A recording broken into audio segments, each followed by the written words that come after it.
materi virus untuk biologi SMA kelas 10. Hello guys, let's learn biology with me. Kali ini kita akan membahas tentang virus, lebih spesifiknya adalah tentang patogen, yaitu virus, virion, viroid, dan juga prion. Apa sih perbedaan dari keempat patogen tersebut?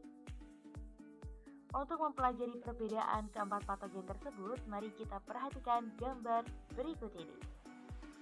Gambar yang pertama, ini ada sebuah sel yang di dalam sel itu terdapat patogen dengan struktur kompleks yang kita sebut sebagai virus. Jadi virus ini memiliki struktur yang kompleks ya. Kemudian, ketika kita melihat sel, dan di luar sel itu ada patogen dengan struktur yang kompleks juga, kita akan menyebut patogen tersebut sebagai virion. Jadi apa sih bedanya virus dan juga virion? Sama-sama kompleks, sama-sama di sekitar sel. Nah, coba kalian komentar dulu nih di kolom komentar. Yang A itu patogen virus atau virion, dan yang B itu virus atau virion. Jadi mana sih yang disebut virus? Mana sih yang disebut virion? Oke, kita akan mempelajari terlebih dahulu apa itu virus. Jadi, virus itu adalah partikel yang menyebabkan penyakit yang tersusun dari rantai DNA atau RNA dan juga terbungkus oleh pelindung protein yang disebut sebagai kapsid. Nah, ini nih ilustrasi dari sebuah virus. Ada materi genetik yang dilindungi oleh kapsid. Oke, selanjutnya kita akan membahas tentang virion. Jadi apa sih virion itu? Virion itu adalah molekul virus lengkap yang terdiri dari bahan genetik, yaitu DNA atau RNA. Virion ini juga dikemas oleh protein eksternal yang disebut sebagai kapsid. Sebagian besar virion berbentuk bola dan ada juga nih yang berbentuk batang. Apa sih bedanya virus dan virion? Secara struktur, pengertian sama. Apa yang membedakan keduanya? Oke, kita balik lagi ke gambar patogen ini nih. Jadi, yang A dan yang B itu berbeda.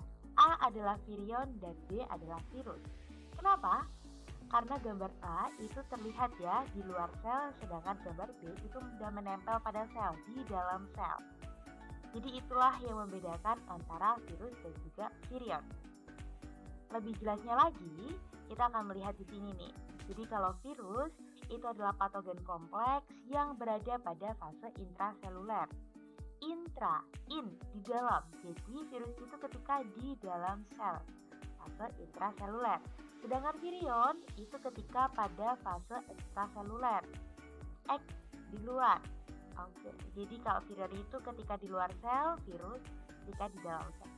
Nah, ini ada gambaran struktur virus yang lebih detail lagi. Jadi ada materi genetik yang dapat berupa DNA atau RNA dilindungi oleh kapsid dan juga ada enzim dan selubung yang merupakan bagian-bagian dari virus. Nah, ngomong-ngomong tentang bagian dari virus, ini ada patogen yang ketiga, yaitu namanya viroid. Jadi viroid ini adalah salah satu partikel dari bagian virus yang berupa rantai tunggal RNA sirkuler dan tidak memiliki kapsid. Jadi bisa dipastikan viroid itu lebih kecil daripada virus karena dia hanyalah materi genetik virus, yaitu RNA sirkuler, dan tidak memiliki kapsid. Jadi, viroid ini hanya berupa asam nukleat yang terdiri atas beberapa ratus nukleotida. Tidak mengkode protein juga, tapi memanfaatkan enzim RNA polimerase dari sel inang untuk memperbanyak dirinya. Oke, ini nih ada gambaran dari RNA rantai tunggal. Yang gambar atas itu adalah single-stranded cycle. Jadi dia tipe viroid, sedangkan yang bawah itu bercabang. Sama-sama RNA dengan rantai tunggal. dan tidak diselubungi oleh kapsid. Itu adalah viroid. Jadi viroid itu hanya RNA saja dan tidak memiliki kapsid. Viroid ini memiliki dampak yang merugikan terutama untuk tanaman, di mana viroid biasanya menginfeksi tanaman dengan cara mengganggu aktivitas metabolisme sel menggunakan molekul RNA viroid, sehingga pertumbuhan dari tanaman akan terganggu. Contohnya ada kasus pada tahun 1927, sekitar 10 juta tanaman kelapa di Filipina mati karena terserang viroid. Oke, selanjutnya kita akan membahas patogen yang keempat, prion. Prion ini lebih kecil lagi daripada viroid. Karena prion ini juga merupakan salah satu dari komponen yang ada pada virus, yaitu proteinnya saja. Jadi prion ini adalah protein. Prion ini merupakan protein yang tidak mampu bereplikasi tetapi mampu mengubah protein inang menjadi protein versi prion. Jadi prion ini dapat mengubah protein-protein normal pada sel inang menjadi protein yang versi si prion ini. Bisa dikatakan bahwa prion ini mengubah protein normal menjadi abnormal.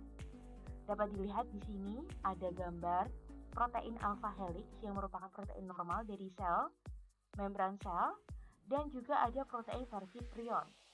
Tapi protein versi prion itu dapat mengubah protein yang normal menjadi protein versi prion dengan cara induksi. Juga dikenal sebagai versi salah lipat dari protein. Nah, prion sendiri ini juga memiliki dampak yang negatif. Lebih ke dampak yang merugikan pada makhluk hidup, terutamanya pada hewan dan juga manusia. Nah, pada hewan ini terjadi seperti pada domba, mad cow disease atau penyakit sapi gila BSE pada sapi. Pada manusia ada penyakit CGD, penyakit kuru yang sempat mewabah di Papua Nugini, dan FFI atau susah tidur yang mematikan. Nah, itu tadi adalah 4 patogen yang kita bahas hari ini. Oke, kesimpulannya, ini ada nih perbedaan dari keempat patogen itu. Yang pertama tadi ada virus, itu memiliki struktur yang kompleks. Viroid itu hanya bagian dari virus. Virion itu juga sama seperti virus, memiliki struktur yang kompleks. Lalu apa bedanya virus dan juga virion? Kalau virus itu berada di dalam sel intraseluler, patogen kompleks yang berada di dalam sel atau intraseluler. Sedangkan virion itu juga merupakan patogen dengan struktur yang kompleks, akan tetapi masih berada di luar sel atau masih dalam fase ekstraseluler. Nah, virus dan juga virion ini memiliki struktur yang kompleks. Ada juga patogen dua lagi yang memiliki ukuran lebih kecil dari virus dan juga virion karena hanya merupakan bagian dari struktur virus dan juga virion. Contohnya ini ada viroid yang hanya merupakan molekul RNA saja, tidak memiliki kapsid. Jadi viroid ini lebih kecil daripada virus karena dia hanya molekul RNA saja. Viroid ini juga memiliki dampak yang mematikan bagi makhluk hidup, terutama pada tanaman yang pernah terjadi menyerang tanaman kelapa di negara Filipina. Kemudian kalau prion itu adalah protein versi salah lipat. Jadi prion ini akan mengkodekan protein normal dari suatu sel inang menjadi protein abnormal versi si prion ini. Prion ini juga mematikan dan berdampak negatif bagi makhluk hidup. Oke, jadi itu tadi adalah keempat patogen yang kita pelajari hari ini. Semoga bermanfaat. Terima kasih dan sampai jumpa.